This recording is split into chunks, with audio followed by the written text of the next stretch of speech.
Senyum dan tawa Mario Dandi dalam sidang penganiayaan D. Benarkah tak ada penyesalan?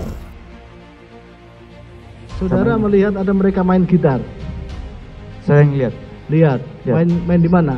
Jadi waktu itu saya lagi di BAP, yang meriksa BAP kalau nggak salah namanya Pak Ade. Terus saya didampingi Ansor, lawyer, Pak Albar, istri saya didampingi Pak Samsul. Saya ngeliat Sen ngambil gitar itu digantung. Jadi masuk ke ruangan kaca. Jadi polsek itu ada ruangan kaca yang mulia. Tapi ruangan itu ruangan apa saya nggak tahu. Mereka ada di situ. Nah, Sen main gitar menghadapi si Mario dan si Agnes. Maaf, anak AG. Nah, saya ngeliat anak AG gandeng tangannya Mario pada saat itu. Terus dia nyanyi main gitar. Nah, nggak lama akhirnya ada drama, istri saya kecewa bahwa kok mereka istilahnya masih bisa. Ya saya saat itu juga akhirnya penyidik bilang di stop dulu deh Pak, kita ngobrol dulu. Karena saya berpikir pada saat itu mungkin ya apapun yang terserah, yang ada berpikir apa, saya berpikir yang satu lagi koma, lagi berjuang antara nyawa sadar, bukan masalah hidup dan mati lagi. Tapi di sini masih tawa-tawa. Keterangan saksi mengenai soal kehidupan saya mewah di penjara. Gimana? Keterangan saksi soal kehidupan saya di penjara mewah, Yang Mulia. Tidak, saksi tadi bilang tidak tahu, tidak cerita itu. Baik. Ada memang cerita, cuma tadi yang diceritakan, tapi untuk mewah tidak tahu tadi. Ya, begitu. Iya. Reaksi kepolisian gimana sih pada saat itu? Mereka menghentikan terdakwa Sen untuk main gitar kah? Atau Anda protes kepada terdakwa ini kah? Atau apa kejadian pada saat itu?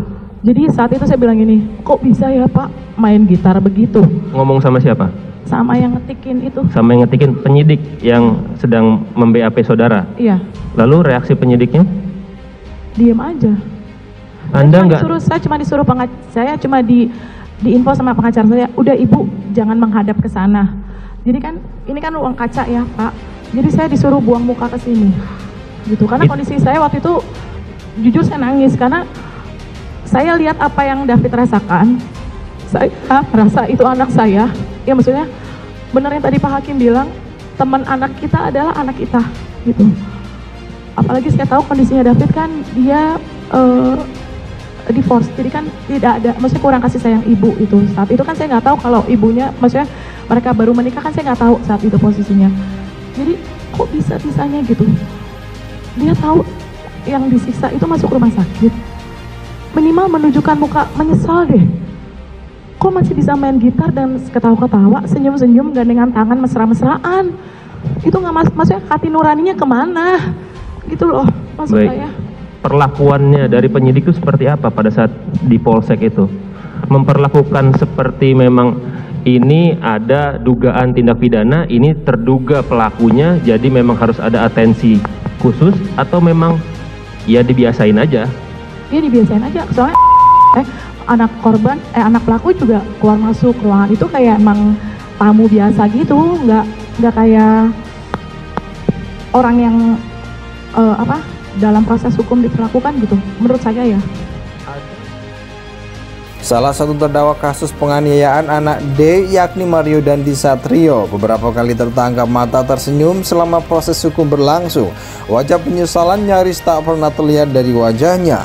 Mario tersenyum lebar begitu sidang pemeriksaan saksi selesai digelar di ruang sidang utama Prof. Umar Seno Aji di Pengadilan Negeri Jakarta Selatan Selasa 13 Juni 2023 malam.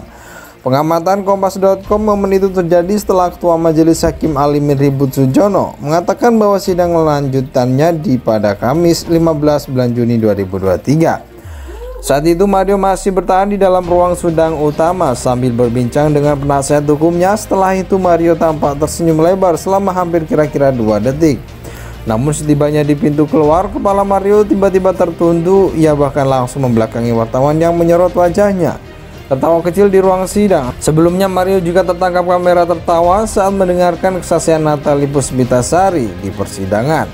Natalia merupakan orang tua dari teman D yang bernama Renjiro Amadus. Saat itu majelis hakim bertanya pada Natalia momen saat ia pertama kali melihat penganiayaan D. Natalia bercerita ia sempat refleks berteriak dengan segenap tenaga ke arah dua orang yang berada di jalan itu, salah satunya diduga D. Dengan segenap tenaga saya langsung berteriak, "Woi!" Saya teriak sekencang-sekencangnya, ucap Natalia. Mendengar kesaksian itu, majelis hakim meminta Natalia mengulangi teriakannya saat itu, namun Natalia menolak lantaran kondisi tenggorokannya sedang tak memadai. "Yang mulia, maaf, saya lagi serak. Maaf yang mulia, mohon maaf," ucap Natalia sambil tertawa kecil. Pada momen itu Mario ikut tertawa kecil di balik masker hitamnya. Mario sempat menutup matanya dengan kedua tangan. Kedua pipinya sempat bergetar dan ia langsung memperbaiki posisi maskernya. Dalam video yang viral di jagat maya, Mario juga pernah kedapatan meminta maaf sambil melempar senyum ketika diwawancarai oleh wartawan.